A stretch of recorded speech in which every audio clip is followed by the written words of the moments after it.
ಬಳ್ಳಾರಿ ಜೈಲಿನ ಕೈದಿ ಆಸ್ಪತ್ರೆಯಿಂದ escape. VIMS ಆಸ್ಪತ್ರೆಯಿಂದ ಪರಾರಿಯಾದ ಅಣ್ಣಪ್ಪ, ಹರಪನಹಳ್ಳಿ ಮೂಲದ ಅಣ್ಣಪ್ಪ ಬಳ್ಳಾರಿ ಜೈಲಿನ ಕೈದಿ ಆಸ್ಪತ್ರೆಯಿಂದಾನೇ ಎಸ್ಕೇಪ್ ಆಗಿದ್ದಾರೆ. ವಿಮ್ಸ್ ಆಸ್ಪತ್ರೆಯಿಂದ ಪರಾರಿಯಾದ ಅಣ್ಣಪ್ಪ, ಹರಪನಹಳ್ಳಿ ಮೂಲದ ಆರೋಪಿ ಅಣ್ಣಪ್ಪ ಎಸ್ಕೇಪ್. ಜೈಲಿನಲ್ಲಿ ಮರದ ಮೇಲಿಂದ ಬಿದ್ದ ಅಣ್ಣಪ್ಪನಿಗೆ ಗಾಯ ಆಗಿತ್ತು. ಕೂಡಲೇ ವಿಮ್ಸ್ ಆಸ್ಪತ್ರೆಗೆ ಅಣ್ಣಪ್ಪನನ್ನ ದಾಖಲು ಮಾಡಲಾಗಿತ್ತು. ಚಿಕಿತ್ಸೆ ವೇಳೆ ಬಾತ್ರೂಮ್ಗೆ ಹೋಗಿದ್ದ ಅಣ್ಣಪ್ಪ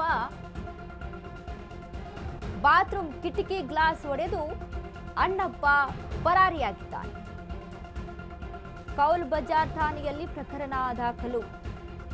ಎಸ್ಕೇಪ್ ಆಗುವ ಉದ್ದೇಶದಿಂದಲೇ ಗಾಯದ ನಾಟಕ. ಸಿನಿಮ್ಯಾಟಿಕ್ ರೀತಿಯಲ್ಲಿ ಆಗ್ಬಿಟ್ಟಿದೆ ಇದು ಕೇಸು.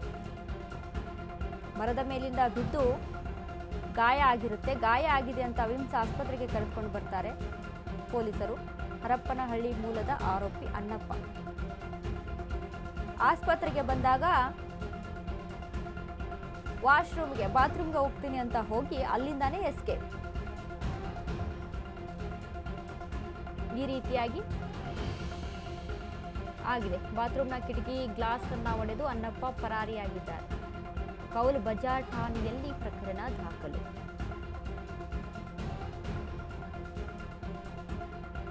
ಎಸ್ಕೇಪ್ ಆಗೋ ಉದ್ದೇಶದಿಂದಲೇ ಈ ರೀತಿಯಾಗಿ ಡ್ರಾಮಾ ಮಾಡ್ಕೊಂಡಿದ್ರಾ ಅಂತ. ಒಂದು ಸಿನಿಮಾ ರೀತಿಯಲ್ಲಿ ನಾವು ಸಿನಿಮಾದಲ್ಲೆಲ್ಲ ನೋಡಿರ್ತೀವಿ ಈ ರೀತಿಯಾದಂಥ ಕೇಸ್ಗಳನ್ನ. ಇದು ರಿಯಲ್ ಆಗಿರುತ್ತೆ. ರಿಯಲ್ ಆಗಿರೋದನ್ನ ನೋಡ್ಕೊಂಡೇ ಸಿನಿಮಾ ಮಾಡಿರ್ತಾರೇನೋ ಹಾಗಾಗಿ. ಬಟ್ ಮರದ ಮೇಲಿಂದ ಬಿದ್ದಿದ್ದಾನೆ ಅನ್ನುವಂಥ ವಿಚಾರಕ್ಕೆ ಗಾಯ ಆಗಿದೆ ಅಂತ ವಿಮ್ಸ್ ಆಸ್ಪತ್ರೆಗೆ ಕರೆದುಕೊಂಡು ಹೋಗ್ತಾರೆ. ಯಾಕಂದರೆ ಏನಾದರೂ ಹೆಚ್ಚು ಕಮ್ಮಿ ಆದರೆ ಅದು ಅಲ್ಲಿರುವಂಥ ಪೊಲೀಸರ ಮೇಲೆ ಬರುತ್ತೆ ಅಲ್ವಾ, ಅಲ್ಲಿರುವಂಥ ಜೈಲಾಧಿಕಾರಿಗಳ ಮೇಲೆ, ಸಿಬ್ಬಂದಿಗಳ ಮೇಲೆ. ಯಾಕೆ ನೀವು ಹಾಸ್ಪಿಟಲಿಗೆ ಕರ್ಕೊಂಡು ಹೋಗಿರಲಿಲ್ಲ ಅಂತ ಅವ್ರನ್ನೇ ಕೇಳೋದು, ಪ್ರಶ್ನೆ ಮಾಡೋದು. ಹಾಗಾಗಿ ಏನು ಮಾಡಿದ್ದಾರೆ, ಹಾಸ್ಪಿಟ್ಲಿಗೆ ಕರ್ಕೊಂಡು ಹೋಗಿದ್ದಾರೆ ವಿಮ್ಸ್ ಆಸ್ಪತ್ರೆಗೆ. ಅಲ್ಲಿಂದ ಬಾತ್ರೂಮ್ಗೆ ಹೋಗ್ತೀನಿ ಅಂತ ಹೋಗಿ ಕಿಟಕಿ ಗ್ಲಾಸನ್ನು ಹೊಡೆದು ಅಲ್ಲಿಂದಾನೇ ಪರಾರಿಯಾಗಿದ್ದಾನೆ ಈ ಅಣ್ಣಪ್ಪ. ಯಾವ ಒಂದು ಕೇಸ್ ಮೇಲೆ ಜೈಲಿನಲ್ಲಿದ್ನೋ ಏನೋ ಗೊತ್ತಿಲ್ಲ. ಬಟ್ ಇದೀಗ ಕೈದಿಯ ಹುಡುಕಾಟದಲ್ಲಿ ಪೊಲೀಸರು ಇರುವಂಥದ್ದು.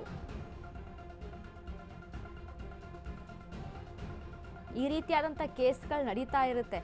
ಈ ಹಿಂದೆನೂ ಸಹಿತ ಅಂದರೆ ಜೈಲಿನ ಆವರಣದಿಂದಲೇ ಎಸ್ಕೇಪ್ ಆಗುವಂಥ ಪ್ರಯತ್ನಗಳು ನಡೆದಿತ್ತು.